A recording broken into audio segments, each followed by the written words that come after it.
Halo teman-teman, selamat datang kembali di Loka Podcast.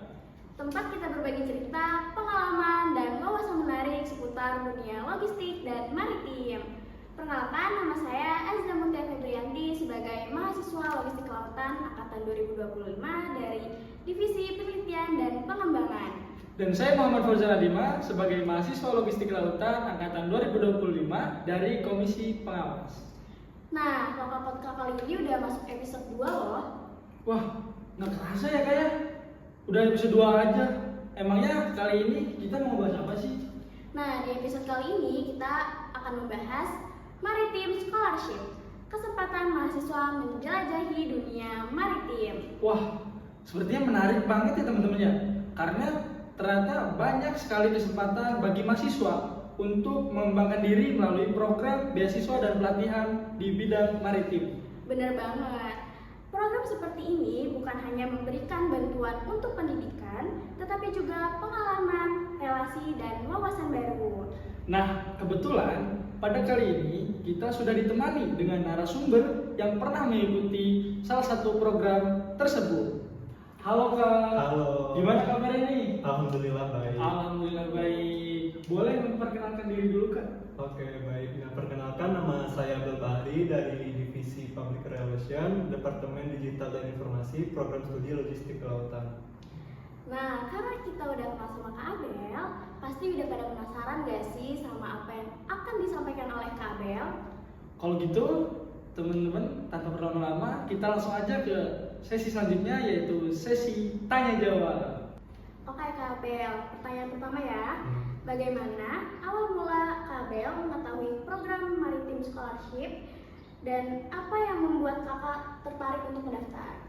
Sebelum saya mengetahui program Maritim Muda, yaitu program Maritim Muda Scholarship itu, saya sudah pernah mengikuti kegiatan dari Maritim Muda tersendiri, yaitu pada bulan Oktober 2025. Itu diselenggarakan di Kepulauan Seribu, lebih tepatnya di Pulau Bidadari. Itu nama kegiatannya itu adalah komunitas pes biru yang diselenggarakan oleh Maritim Muda bersama Kementerian Pemuda dan Olahraga dan Provinsi DKI Jakarta. Kenapa dilaksanakan di sana? Itu ada perkumpulan mahasiswa dan organisasi non pemerintah atau NGO itu melaksanakan kegiatan ekonomi biru di sana.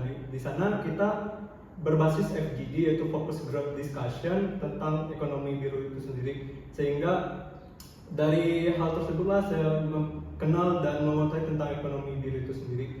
Apalagi melihat orang-orang yang lumayan keren dan lumayan mempunyai ilmu dan relasi di sana, sehingga saya semakin tertarik nih dengan bidang ekonomi biru ini. Lalu ketika ada kesempatan pada bulan Desember 2025 itu dibukanya program Maritim Muda Beasiswa, yaitu berkesempatan untuk mengikuti studi lapangan di Jakarta. Lalu di sana kenapa saya tertarik buat mengambil beasiswa itu, karena dari pengalaman saya sebelumnya di Pulau Bidadari itu, dan saya melihat suatu opportunities di sana. Saya bisa mendapatkan relasi dari mereka-mereka, ilmu dari pihak-pihak yang emang mempunyai kapasitas ilmu di bagian sana, sehingga itu meningkatkan curiosity saya atau keingin tahuan saya lebih mendalam terhadap ekonomi biru itu sendiri. Seperti itu. Oke, sangat menarik ya teman-teman ya. Ternyata background Kak Abel untuk mengetahui dan sampai membuat Kak Abel tertarik ini sangat panjang juga gitu. Dan juga sangat menyenangkan mungkin ya Kak Abel ya. Karena tadi dapat menambah ilmu juga. Oke, next question-nya Kak Abel. Oke, selanjutnya itu bagaimana sih proses seleksi hingga Kak Abel tuh berhasil menjadi penerima beasiswanya? Jadi persyaratan yang lebih dahulu dilakukan itu ada seleksi berkas ya teman-teman semua, seperti pada biasanya mulai dari CV, terus nantinya kalian harus bikin kartu tanda anggota Maritim Muda, dan kalian juga harus mempunyai pengalaman juga di bidang sektor kemaritiman. Lalu Lalu ketika kalian sudah lolos nih tahap seleksi berkas, lalu itu masuk ke tahap wawancara. Dan alhamdulillahnya saya mendapatkan menuju tahap wawancara. Jujur pada waktu wawancara itu lumayan deg-degan juga, apalagi pada waktu itu saya masih semester 1 yang dibilang masih cukup dangkal lah ilmu pengetahuannya seperti itu dibanding teman-teman peserta lainnya yang mengikuti wawancara pada waktu itu yang lumayan keren-keren dan memang background kapasitas ilmunya mungkin lebih daripada saya, tetapi itu tidak membuat saya minder terhadap hal itu. Dan alhamdulillahnya dari 154 orang yang wawancara, saya termasuk dari 30 orang yang lolos ke tahap selanjutnya, yaitu tahap studi lapangan di Jakarta, seperti itu. Wah, usahanya Kabel keren banget ya. Lanjut nih, pengalaman atau ilmu apa yang paling berkesan selama mengikuti program tersebut? Ilmu yang paling berkesan bagi saya sendiri yaitu ketika saya studi lapangan di Jakarta, itu saya pertama kali ke BBP 3KP, yaitu Balai Besar Pengujian Produk Kelautan dan Perikanan. Di sana saya mendapatkan kesempatan untuk observasi langsung ke laboratorium kimia, fisika, dan biologi, dan mendapatkan kesempatan untuk bertanya lebih lanjut kepada pihak praktisi yang ada di sana, sehingga itu membuka pengalaman baru juga bagi saya. Walaupun sebagai prodi logistik kelautan itu suatu pengalaman yang bagus lah gitu sebenarnya. Lalu saya ke Muara Baru Jakarta itu ngelihat pasar ikan di sana, terus ada juga ke mangrove yang ada di Jakarta, terus ada juga ke distrik navigasi pelabuhan TPB Tanjung Priok. Di sana saya berkesempatan diskusi terkait AIS juga dengan pihak praktisi di sana, yang dimana dari 33 pelabuhan di Indonesia 26 diantaranya sudah memakai sistem AIS, 7 di antaranya itu masih menggunakan vessel traffic system. Lalu terakhir saya ke pelabuhan Tanjung Priok, yaitu ke perusahaan IPC TPK dan ke PT Kemas. Di sana juga mendapatkan observasi langsung berkaitan dengan company profile, PT Kemas, terus observasi ke sistem multipurpose operation seperti itu.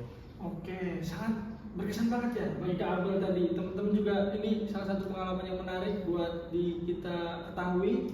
Lanjut ke pertanyaan selanjutnya nih, Kak Abel, sejauh mana sih program yang udah Kak Abel ikuti bisa membantu mempersiapkan diri Kak Abel untuk menghadapi dunia kerja di sektor maritim? Yang bisa dapat membantu saya ketika dunia kerja itu adalah relasi yang saya dapatkan selama mengikuti program di sana, dan relasi itu juga saya gunakan salah satunya di program divisi public relation, yaitu company visit. Saya sebagai ketua pelaksana bisa membawa Himaloka buat ke PTP dan PT Kemas, dan relasi itu masih saya gunakan sampai sekarang. Dan ketika nantinya saya memasuki dunia pekerjaan seperti magang ataupun sesudah tamat kuliah, nantinya saya berkesempatan bekerja di tempat-tempat yang sudah saya kunjungi, itu saya bisa menghubungilah orang-orang tersebut untuk merekomendasikan saya bisa masuk ke sana, seperti itu.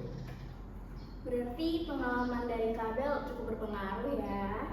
Nah, saya jadi penasaran nih, apakah pengalaman tersebut itu juga mengubah cara pandang Kabel terhadap peluang karir setelah mengikuti program tersebut? Sebagai prodi logistik kelautan itu prospek pekerjaannya juga lumayan luas ya, apalagi seperti kita lihat sekarang di sektor pelabuhan, rantai pasoknya. Dan setelah saya mengikuti program beasiswa tersebut, itu nggak hanya berpatok sebagai hal itu aja, tapi juga kita bisa manfaatkan nih dari sumber daya laut itu. Oke, banyak banget ya teman-teman insight yang kita tahu dari Kak Abel yang tadi udah ngejelasin beberapa poin. Oke, sekarang gini Kak Abel, kita nih mahasiswa logistik kelautan ya, pengen ada pesan dari Kak Abel untuk mahasiswa logistik lautan lah khususnya yang ingin mencoba atau mengikuti beasiswa yang serupa seperti Kak Abel tadi? Karena saya prodi logistik lautan, saya mau nitip pesan nih kepada mahasiswa-mahasiswi prodi logistik lautan, terkhususnya dari setiap kesempatan yang ada dan kesempatan yang terbuka, kalian coba terlebih dahulu aja, terlepas itu nantinya kalian menang atau kalian gagal, kalian berhasil apa tidak, itu setidaknya kalian sudah mencoba terlebih dahulu. Jadi kalian tidak perlu minder, kalian tidak perlu takut gagal, yang setidaknya kalian sudah ada keberanian dan percaya diri untuk mencoba terlebih dahulu. Seperti itu. Wah, luar biasa ya pembahasan kita kali ini. Luar biasa banget sih. Semoga apa yang sudah disampaikan Kak Abel tadi bisa menginspirasi teman-teman semua untuk berani mencoba peluang beasiswa dan mengembangkan diri teman-teman di bidang maritim. Jadi, pada pembahasan kita kali ini dapat disimpulkan bahwa program beasiswa seperti ini membuktikan pengembangan diri tidak hanya diperoleh dari dalam kelas, tetapi juga melalui pengalaman, relasi, dan keberanian mengambil keputusan.